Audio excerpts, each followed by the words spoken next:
Hello बच्चों, मैं प्रत्युष और आप देख रहे हैं फ्लक्स। आज हम पढ़ेंगे क्लास 12 फिजिक्स। ठीक है, आज हम पढ़ने वाले हैं कंटिन्यूअस चार्ज डिस्ट्रीब्यूशन। ठीक है, कंटिन्यूअस चार्ज डिस्ट्रीब्यूशन का मतलब क्या है, सबसे पहले ये जान लेते हैं। कंटिन्यूअस का मतलब है साइमल्टेनियसली रिपीट होना। चार्ज डिस्ट्रीब्यूशन तो आपको बताइए, मतलब कि चार्ज का डिस्ट्रीब्यूट होना। कंटिन्यूअस चार्ज डिस्ट्रीब्यूशन से पहले हम लोग पढ़ेंगे चार्ज डिस्ट्रीब्यूशन क्या है और वो कितने तरीके के होते हैं। ठीक है, पहली बात है चार्ज डिस्ट्रीब्यूशन। ठीक है, चार्ज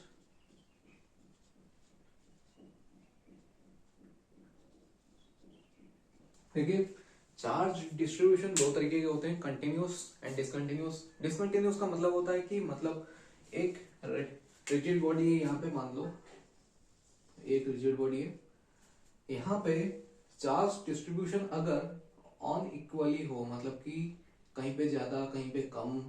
ठीक है, यहाँ पे देख सकते हो, यहाँ पे ज्यादा है, यहाँ पे ज्यादा है, यहाँ पे कम है, तो इसको कहते हैं डिसकंटिन्यूअस चार्ज डिस्ट्रीब्यूशन। ठीक है, और ये अक्सर देखा जाता है जहां पे रस्ट लगा हो, मान लो एक वायर है, वहां पे रस्ट लग गया है, तो वहां पे डिसकंटिन्यूअस चार्ज डिस्ट्रीब्यूशन देखा जा सकता है। बट ज्यादातर केसेस में कंटिन्यूअस चार्ज डिस्ट्रीब्यूशन ही देखा जाता है। एंड दूसरे में आते हैं कंटिन्यूअस चार्ज डिस्ट्रीब्यूशन। ठीक है, पहली बात है कंटिन्यूअस चार्ज डिस्ट्रीब्यूशन क्या होता है। कंटिन्यूअस चार्ज डिस्ट्रीब्यूशन तो हमने समझाई है कि कंटिन्यूअसली रिपीटेडली और होना चार्ज डिस्ट्रीब्यूशन, मतलब कि चार्ज का डिस्ट्रीब्यूट होना। ठीक है, यूनिफॉर्मिटी के साथ चार्ज का डिस्ट्रीब्यूट होना, मतलब एक स्पेरिकल सीट है ये। ठीक है, यहाँ पे ऊपर इसके चार्जेस जो हैं वो यूनिफॉर्मली डिस्ट्रीब्यूट हो रहे हैं। ठीक है, इसे कहते हैं कंटिन्यूअस चार्ज डिस्ट्रीब्यूशन, मतलब कि चार्ज का डिस्ट्रीब्यूट होना वो भी इक्वली, मतलब हर जगह पे इक्वल अमाउंट में चार्ज का डिस्ट्रीब्यूट होना, इसी को कहते हैं continuous charge distribution. And unequally charge distribution, ठीक है, मतलब कि इक्वल नंबर पे चार्ज का डिस्ट्रीब्यूट ना होना, उसको कहते हैं हम डिसकंटिन्यूअस चार्ज डिस्ट्रीब्यूशन। ठीक है, अब हम पढ़ेंगे कंटिन्यूअस चार्ज डिस्ट्रीब्यूशन कितने तरीके के होते हैं। Continuous charge distribution are basically of 3 types. ठीक है, कितने टाइप्स के होते हैं, 3 तरीके के। कंटिन्यूअस चार्ज डिस्ट्रीब्यूशन 3 तरीके के होते हैं। पहली बात है लीनियर चार्ज डिस्ट्रीब्यूशन, उसके बाद आता है सरफेस चार्ज डिस्ट्रीब्यूशन, उसके बाद आता है वॉल्यूम चार्ज डिस्ट्रीब्यूशन। तो हम यहाँ पे क्या देख रहे हैं, कंटिन्यूअस चार्ज डिस्ट्रीब्यूशन जो होता है वो 3 तरीके के होते हैं। Linear charge distribution, surface charge distribution and होता है volume charge distribution. Linear charge distribution में क्या होता है, हम लोग लेते हैं सिग्मा। सरफेस चार्ज डिस्ट्रीब्यूशन में हम लोग क्या लेते हैं, लीनियर चार्ज डिस्ट्रीब्यूशन में हम लोग क्या लीनियर चार्ज डिस्ट्रीब्यूशन में हम लोग क्या लेते हैं, वो होता है लैम्बडा। सरफेस चार्ज डिस्ट्रीब्यूशन में हम लोग क्या लेते हैं, वो लेते हैं हम सिग्मा। वॉल्यूम चार्ज डिस्ट्रीब्यूशन में हम लोग लेते हैं रो। ठीक है, यहाँ पे क्या आता है, चार्ज का डिस्ट्रीब्यूट होना लीनियर पे, मतलब एक लाइन में चार्ज का डिस्ट्रीब्यूट होना यहां से यहां तक। ठीक है, तो क्या आएगा वहां पे, it will be called Q by L, length का। ठीक है, चार्ज का डिस्ट्रीब्यूट होना, चार्ज यहाँ पे है, मतलब इस लाइन में पूरा का पूरा चार्ज है, तो it will B Q by L। मतलब कि इसको अगर ब्रीफली समझे तो मान लो एक वायर है L, मान लो A to B एक वायर है। ठीक है, एंड A से B तक का लेंथ क्या है, मान लो इसको L लेते हैं, P लेते हैं, कुछ भी ले सकते हो। ठीक है, L ही ले लेते हैं। ठीक है, तो यहां पे क्या आएगा, अगर इसका लेंथ L है तो हम लोगों को यहाँ पे चार्ज डिस्ट्रीब्यूशन निकालना है। चार्ज लेंथ में कितने अमाउंट में चार्ज है, मतलब एक पर्टिकुलर पॉइंट में कितना चार्ज बैठा है इस पॉइंट पे। ठीक है, कितना चार्ज बैठा है, तो हम लोगों को इसके लिए क्या करना पड़ेगा, Q by L, मतलब इतने सारे जो चार्ज है डिवाइडेड बाई L। अगर हम लोगों ने इसका एक यूनिफॉर्मिटी ले लिया है, मतलब कि एक सिंगुलरिटी पे ले आते हैं, तो हम लोग इसको निकाल सकते हैं कि इस पॉइंट पे इतने अमाउंट में चार्ज बैठे हैं। ठीक है, वहीं पे अगर बात की जाए सरफेस की, सरफेस चार्ज डिस्ट्रीब्यूशन की, तो मान लो एक मेटल सीट है या फिर कुछ भी है, एक ओवल शेप ले लो या फिर कुछ भी वायर ले लो, तो उसके ऊपर को जो चार्ज बैठता है तो उसी को हम लोग लेते हैं कि सरफेस चार्ज डिस्ट्रीब्यूशन। ठीक है, व्हिच इज कॉल्ड सिग्मा। वैसे वॉल्यूम में basically it is a hypothetical thing, मतलब कि रियलिटी में एग्जिस्ट तो करता नहीं है, क्योंकि चार्ज कभी भी किसी ऑब्जेक्ट के अंदर नहीं बहता है, चार्ज हमेशा सरफेस पे बहता है या फिर चार्ज हमेशा ऊपर पे बहता है। मान लो एक वायर है, बहुत कॉमन सा एग्जांपल होता है, एक वायर है, वायर के अंदर चार्ज नहीं जाता, वायर के ऊपर चार्ज होता है। अब हम ब्रीफ में पढ़ेंगे कंटिन्यूस चार्ज डिस्ट्रीब्यूशन क्या होता है, एंड सबसे पहले हम लोग पढ़ेंगे लीनियर चार्ज डिस्ट्रीब्यूशन। ठीक है, linear charge distribution, linear charge distribution क्या है? Charge is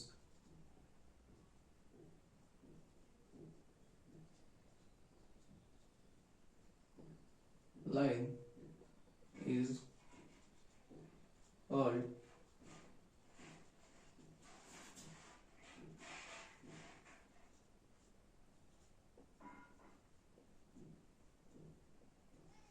linear charge distribution. मान लो नहीं, ऐसा होता ही है, ठीक है, एक लाइन है ए टू बी, यहाँ पे चार्ज पार्टिकल्स हैं कंटिन्यूअस चार्ज डिस्ट्रीब्यूशन में, मतलब कि यूनिफॉर्मिटी रहेगा, यूनिफॉर्मिटी रहेगा मतलब कि हर पॉइंट पे इक्वल अमाउंट ऑफ चार्जेस होंगे। ठीक है, ए टू बी का लेंथ है एल, ठीक है, अगर हमें linear charge distribution from A to B निकालना है तो क्या करेंगे हम लोग? It will be sigma, sigma नहीं होता है, लैम्बडा होता है, ठीक है, it will B lambda is equal to, हम लोग इसको डिनोट करते हैं लैम्बडा से, मतलब कि अगर यहाँ पे चार्ज की डेंसिटी निकाली जाए, डेंसिटी का मतलब क्या होता है? गहराई, ठीक है, मतलब कि एक तरीके से कह सकते हो एक पॉइंट में कितनी ज्यादा चार्जेस रह सकते हैं, वहां पे किस हद तक चार्जेस रह सकते हैं। अगर हमें लीनियर चार्ज डिस्ट्रीब्यूशन में मान लो यहाँ पे एक रिंग भी है, ठीक है, यहाँ पे इक्वल अमाउंट ऑफ चार्जेस हैं, यहाँ पे इस पॉइंट पे कितने चार्जेस रह सकते हैं, इसके लिए, इसको निकालने के लिए हमें निकालना पड़ेगा linear charge density. Linear charge density क्या कहता है? हमने पहले ही पढ़ा था, लीनियर चार्ज डेंसिटी का मतलब होता है कि इस पर्टिकुलर रीजन में कितने अमाउंट ऑफ चार्जेस रह सकते हैं। इस अमाउंट को हम लोग डेंसिटी कहते हैं, मतलब एक डीपनेस कहते हैं या फिर गहराई कहते हैं, वो चीज को डेंसिटी कहते हैं। लीनियर चार्ज डेंसिटी क्या होता है? मतलब इस पर्टिकुलर पॉइंट में कितना अमाउंट में चार्जेस रह सकते हैं लीनियरली, ठीक है, which is denoted as lambda is equal to q by l। मतलब कि इस पर्टिकुलर लेंथ में, ठीक है, इस पर्टिकुलर लेंथ में कितने अमाउंट ऑफ चार्जेस रहते हैं, इस पर्टिकुलर लेंथ में, ठीक है, चार्ज कितना है, it is q by l। हम लोग इसका अगर हम लोग इसका निकालेंगे तो it will be coulomb per metre, ठीक है, Q है coulomb per metre, Q by C M inverse, मतलब कि और लिख सकते हैं और C इनवर्स, ठीक है। कंटिन्यूअस चार्ज डिस्ट्रीब्यूशन के सेकेंड पॉइंट की, जो कि है हमारा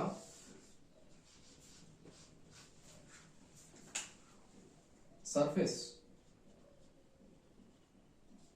चार्ज डिस्ट्रीब्यूशन। तो सरफेस चार्ज डिस्ट्रीब्यूशन क्या कहता है? एक ऑब्जेक्ट के सरफेस पे कितना ज्यादा चार्जेस रह सकते हैं। मान लो एक मेटल सीट है, ठीक है, या फिर मेटल स्पीयर है, या फिर मेटल सीट पकड़ लो, या फिर एक वायर ही पकड़ लो, ठीक है, एक बेसिकली, ठीक है, एक वायर है,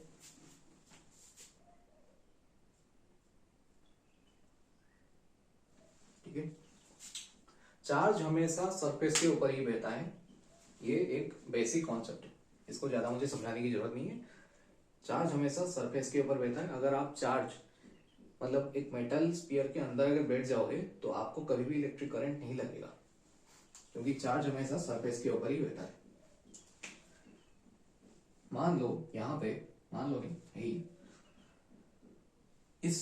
हमें यहाँ पे अगर सरफेस चार्ज डिस्ट्रीब्यूशन में अगर चार्ज एक पर्टिकुलर जगह पे निकालना है तो क्या करना पड़ेगा? हमें चार्ज डेंसिटी निकालना पड़ेगा, मतलब कि सरफेस चार्ज डिस्ट्रीब्यूशन, मतलब कि चार्ज अगर किसी भी ऑब्जेक्ट के ऊपर है, सरफेस के ऊपर है, इसी को हम कहते हैं surface charge distribution.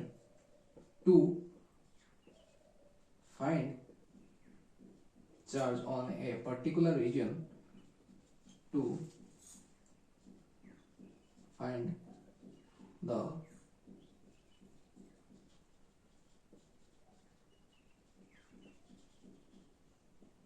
Surface charge density. तो सरफेस चार्ज डेंसिटी को निकालने के लिए हमें पर्टिकुलर रीजन का एक पोर्शन के ऊपर, जो मेटल स्फीयर है, मेटल स्फीयर के ऊपर एक पर्टिकुलर रीजन में कितना चार्ज बहता है, कितना चार्ज एक मेटल स्फीयर या फिर मेटल शीट या फिर मेटल वायर के ऊपर है, उसके सरफेस के ऊपर है, उसको निकालने के लिए हमें सरफेस चार्ज डेंसिटी का निकालना पड़ेगा। सरफेस चार्ज डेंसिटी क्या होता है? सरफेस चार्ज डेंसिटी बेसिकली होता है, it is called sigma, it is denoted as sigma.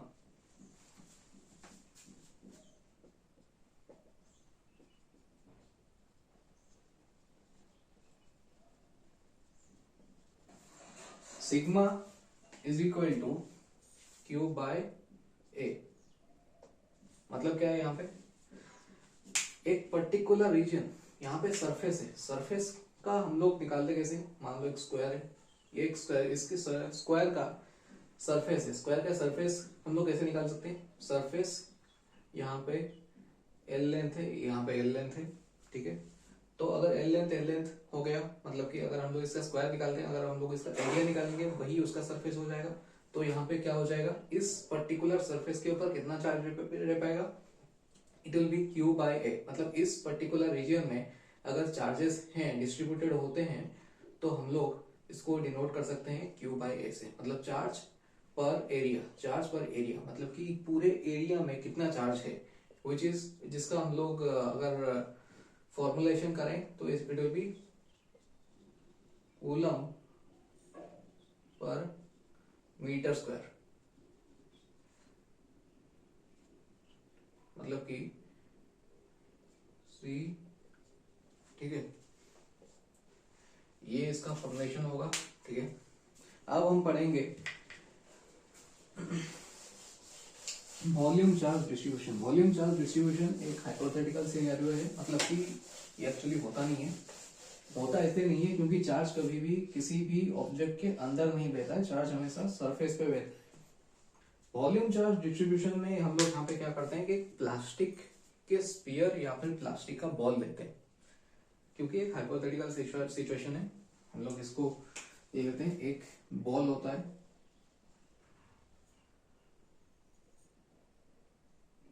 एक बॉल है, इसके अंदर चार्ज है,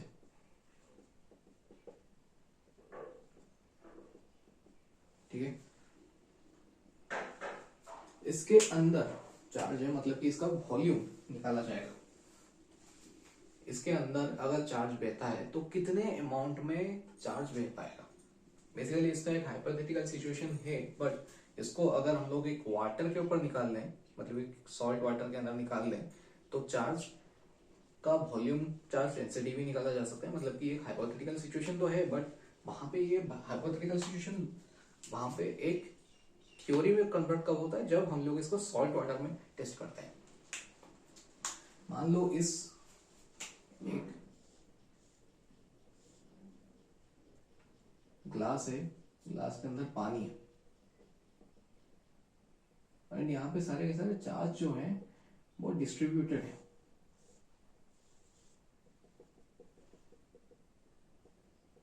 ठीक है, पॉजिटिव चार्ज है, डिस्ट्रीब्यूटेड है। तो इस पर्टिकुलर वॉल्यूम में कितना अमाउंट ऑफ चार्ज दे सकता है, इसी को हम डिफाइन करने के लिए हमें वॉल्यूम चार्ज डिस्ट्रीब्यूशन को समझना पड़ेगा। वॉल्यूम चार्ज डिस्ट्रीब्यूशन क्या कहता है? Volume charge distribution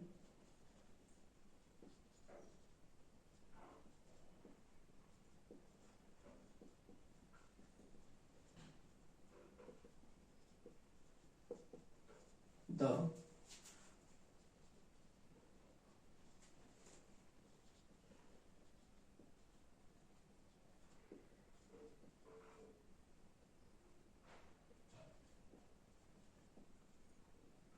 left or inside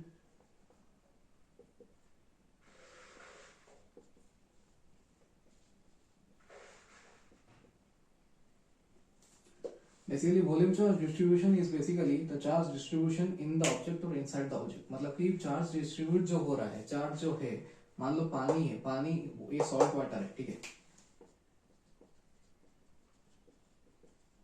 salt water है, सॉल्ट वाटर के अंदर जो चार्ज डिस्ट्रीब्यूट हो रहा है, मतलब कि यहाँ पे हमने एक इंड्यूस चार्ज दे दिया, ठीक है,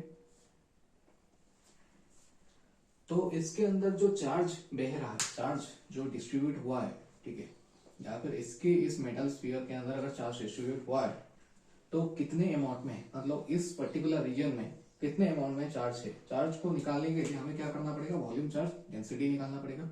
डेंसिटी इसीलिए ताकि इसकी अंदर कितने अमाउंट में चार्जेस रह रहे हैं, पैक्ड है, तो इसके लिए हमें volume charge density to find the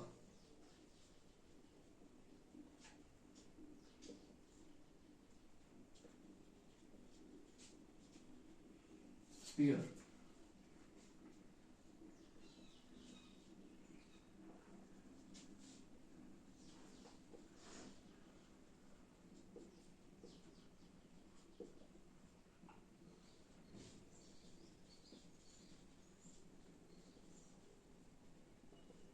volume charge density, ठीक है।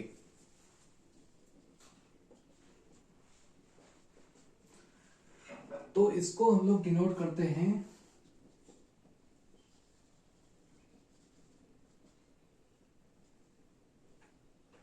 डिनोटेड एज रो, ठीक है।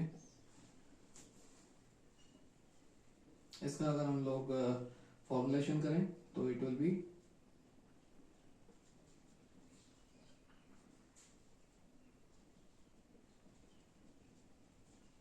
वॉल्यूम, ठीक है, coulomb per unit volume, sorry metre per unit volume लिख दिया था,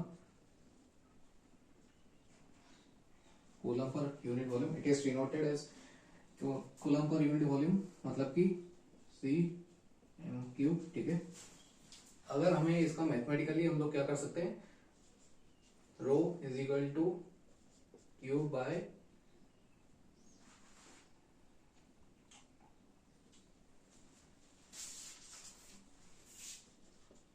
ठीक है, इसका मैथमेटिकल फॉर्मुलेशन है। एंड बेसिकली हम लोग एक रिकैप दे देते हैं कि पहली बात तो ये है कि चार्ज जो है it is distributed in a two ways, ठीक है। पहली बात है चार्ज डिस्ट्रीब्यूशन जो है वो दो तरीके के होते हैं, एक होता है कंटिन्यूस, दूसरा है डिसकंटिन्यूस। कंटिन्यूस में बेसिकली हम लोग तीन चीज देखते हैं, it is continuous charge distribution on linear, एक लाइन में, दूसरा एक सरफेस में, तीसरा एक वॉल्यूम में। इसको डिनोट किया जाता है लैम्बडा में, इसको सरफेस चार्ज डिस्ट्रीब्यूशन को हम लोग डिनोट करते हैं सिग्मा में, वॉल्यूम चार्ज डिस्ट्रीब्यूशन को डिनोट किया जाता है रो में, ठीक है। And this is it for the today's video. आने वाले वीडियो में हम लोग पढ़ेंगे dipole moment, and stay tuned for the next video. Thank you, have a nice day.